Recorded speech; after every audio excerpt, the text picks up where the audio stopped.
Mr. Huxley, let me ask you this, quite seriously. Is freedom necessary? As far as I'm concerned, it is, yes. Why?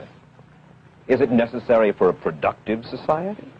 Yes, I should say it is. I mean, a genuinely productive society. I mean, I think you could produce plenty of goods without much freedom, but I think the whole sort of creative life of man is ultimately impossible without a considerable measure of individual freedom, that initiative, creation, all these things which we value, and I think value properly, are impossible without a large measure of freedom. Well, Mr. Huxley, take a look again at the country which is in the stance of our opponent anyway it would seem to be there, Soviet Russia.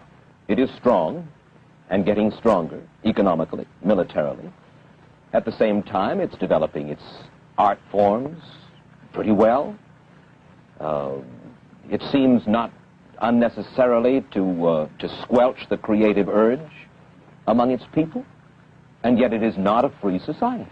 It's not a free society, but here is something very interesting, that those members of the society, like the scientists who are doing the creative work, are given far more freedom than anybody else. I mean, it's a privileged aristocratic society in which, provided that they don't poke their noses into political affairs, these people are given a great deal of prestige, a considerable amount of freedom, and a lot of money. I mean, this is a very interesting fact about the new Soviet regime, and I think what we're going to see is a people on the whole with very little freedom, but with an oligarchy on top enjoying a considerable measure of freedom and a very high standard of living. And the people down below, the epsilons down below, enjoying very little. And you think that that kind of situation can long endure?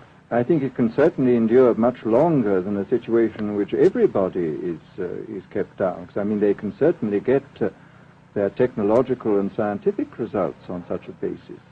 Well, the next time that I talk to you then, perhaps we should investigate further the possibility of the establishment of that kind of a society, where the drones work for the queen bees up above. Well, but yes, but I must say I still believe in democracy. If we can make the best of the creative activities of the people on top, plus those of the people on the bottom, so much the better.